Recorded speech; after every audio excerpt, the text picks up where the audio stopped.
नमस्कार, मैं हूं सीमा। आप न्यूज़ फॉर नेशन देख रहे हैं। कल सीबीआई ने लालू और उनसे जुड़े 17 ठिकानों पर छापेमारी की, तो शाम में मुख्यमंत्री नीतीश कुमार ने अपने पार्टी के जितने भी कैबिनेट में उनके साथी हैं वो और जितने विधायक हैं उनको बुला करके एक अन्य मार्ग में मीटिंग की। और शायद ये मीटिंग राज्यसभा चुनाव को लेकर के थी, लेकिन अभी तक मीडिया के सामने किसी भी पार्टी के नेता ने इस बात का खुलासा नहीं किया कि आखिर मुख्यमंत्री नीतीश कुमार ने किन बातों को लेकर के सारे नेताओं के साथ एक साथ सर जोड़ कर बैठे थे और आखिर क्या रणनीति तय हुई। हालांकि सबने यही कहा कि मुख्यमंत्री नीतीश कुमार को ऑथराइज कर दिया गया है, वही सर्वोपरि है इस पार्टी में, सब कुछ वही फैसला लेते हैं।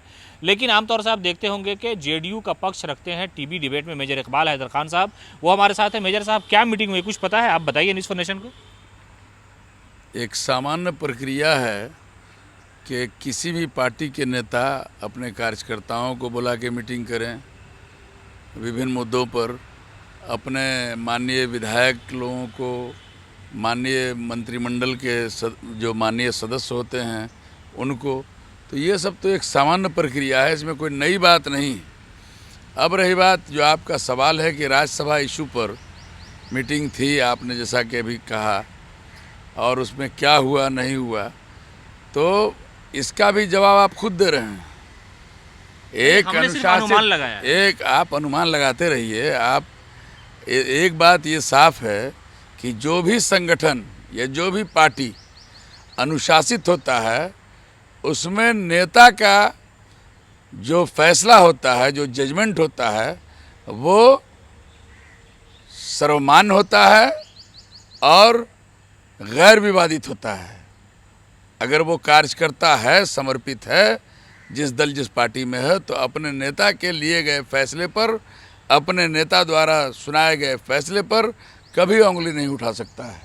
और इसी चूँकि हमारी पार्टी भी एक अनुशासित पार्टी है और हमारे एकमात्र नेता हैं जो जिनका नाम नीतीश कुमार है, जो बिहार के विकास पुरुष कहलाते हैं, बिहार के न्यायप्रिय मुख्यमंत्री हैं, तो उनको जब हम पार्टी के तमाम सम्मानित विधायकों ने,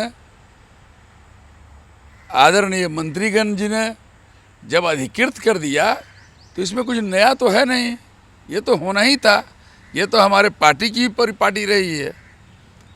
एक सवाल ये है कि कल नीतीश कुमार के कैबिनेट में शामिल उद्योग मंत्री शहनवाज हुसैन ने कहा कि बीजेपी जेडीयू का साथ कभी नहीं छोड़ेगी। अंदाज़ा ये लगाया जा रहा है कि मुख्यमंत्री नीतीश कुमार ने जिस तरह से इफ्तार पार्टी में शिरकत की, फिर उसके बाद ईद मिलन में शामिल हुए और लगातार जो कई तरह के मज़ार हैं बड़े बुजुर्गों की, वहाँ जाते रहे हैं, तो क्या मुख्यमंत्री नीतीश कुमार प्रेशर बनाने में सफल हो गए क्या कि शाहनवाज ऐसा बोल रहे हैं? देखिए, इसमें प्रेशर की कोई बात नहीं है। राजनीतिक मामलात अपने जगह पे होते हैं और सियासी ये समाजी मामलात अपने सही जगह, अपने जगह पर होते हैं। आपको याद होगा कि माननीय मुख्यमंत्री जी ने सिर्फ बिहार का विकास ही नहीं किया, बल्कि बिहार में जितनी चीज़ें थी, चाहे वो इसके जल जीवन हरियाली की थी, वो एक सामाजिक मुद्दा था।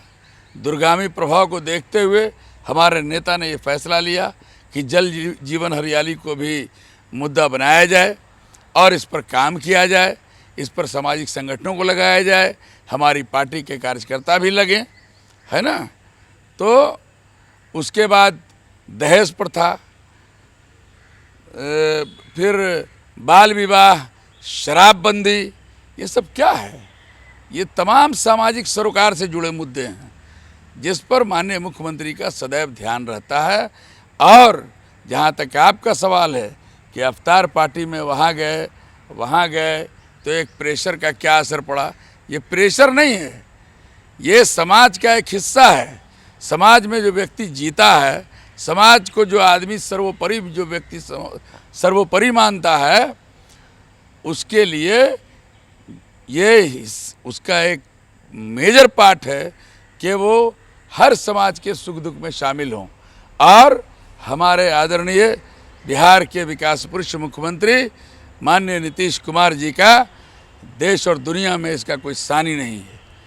वो हर का सबका साथ और सबका विकास में विश्वास करते हैं, यकीन ही नहीं रखते हैं, बल्कि उन्होंने पिछले 16 साल के शासनकाल में बिहार में उसको अमली जामा भी पहनाने का काम किया है। लेकिन आपके जो साथी, एक आखिरी सवाल मेजर साहब, हरिभूषण ठाकुर उर्फ बचौल, उन्होंने कहा कि ज्ञानवापी मस्जिद क्या है, 30,000 ऐसी मस्जिद है जिस पे हमारा दावा है, और टीवी डिबेट पे आप शामिल भी थे, और आपकी पार्टी का उनके साथ अलायंस है, और आप ही माइनॉरिटी के इस पर, इस तरह के धार्मिक संस्थानों पर हमला या दावा किया जा रहा है, इस पर क्या राय है आप? देखिए, दावा प्रतिदावा तो कोई भी कर सकता है, प्रजातंत्र में ये खुली छूट है, लेकिन किसी भी व्यक्ति को भारतीय संविधान इस बात की इजाज़त नहीं देता है कि वैसी कोई बात, हम वैसा कोई दावा करें या वैसा कोई स्टेटमेंट दें जिससे समाज में बिखराव पैदा हो, जिससे समाज में अमन व अमान को खतरा पैदा हो, जिससे सामाजिक सौहार्द को आघात पहुँचे। ये छूट किसी को नहीं है। और रही बात कि कितने मंदिर थे, कितने मस्जिद थे, मैं नहीं जानता, लेकिन एक बात साफ है कि सन 1991 में जो एक्ट पास किया ऑनरेबल सुप्रीम कोर्ट ने, जो सर्कुलर लाया, उसमें बाज़ाब्ते उन्होंने, उसमें स्पष्ट है कि 15 अगस्त 1947 में जो स्थिति जिस भी धार्मिक स्थल की थी, वो उसका स्वरूप, उसका सारा कुछ वही रहेगा, अयोध्या विवाद को छोड़कर। यह स्पष्ट है। और अब रही बात कि लोग दावा कर रहे हैं, प्रतिदावा कर रहे हैं, तो ऐसा नहीं करना चाहिए लोगों को। और सब धर्म, और जहाँ तक हमारे बिहार की बात है, तो बिहार में माननीय नीतीश कुमार जी की हुकूमत है। यहाँ धर्म और जात के नाम पर, मज़हब के नाम पर, यहाँ किसी को खुली छूट नहीं दी जा सकती है कि आप इस पर सियासत कीजिए। और उसको हमारे माननीय मुख्यमंत्री, आदरणीय नेता नीतीश कुमार किसी भी क्षण, किसी भी परिस्थिति में बर्दाश्त करने के लिए तैयार नहीं है। बचौल को क्या मशवरा होगा आपको? हम ये कहेंगे कि वो सुप्रीम कोर्ट के फैसले को पढ़ें। 1991 में जो फैसला आया था कि सारे धार्मिक स्थलों की, खा वो किसी धर्म और मज़हब के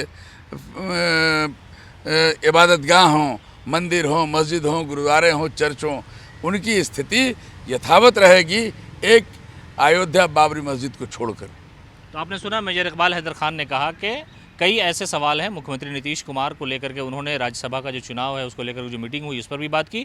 साथ ही साथ हरिभूषण ठाकुर बचौल का जो विवादित बयान था कि 30,000 मस्जिदें ऐसी है जिसपे हम मंदिर होने का दावा करेंगे, उस पर इन्होंने कहा कि ऐसा कुछ भी नहीं, जो संविधान में लिखा हुआ है, जो फैसला सुप्रीम कोर्ट का है वही सर्वमान्य होगा। कौन कहाँ पर क्या कर रहा है इससे कोई सरोकार नहीं है। अमन व अमान की ये रियासत है, यहाँ राज्य में सब लोग एक साथ रहते हैं और उन्हीं चीज़ों को बाकी रखना चाहिए, और यही हमारी पहचान है। इसी तरह की अपडेट के लिए आप बने रहें न्यूज़ नेशन के साथ।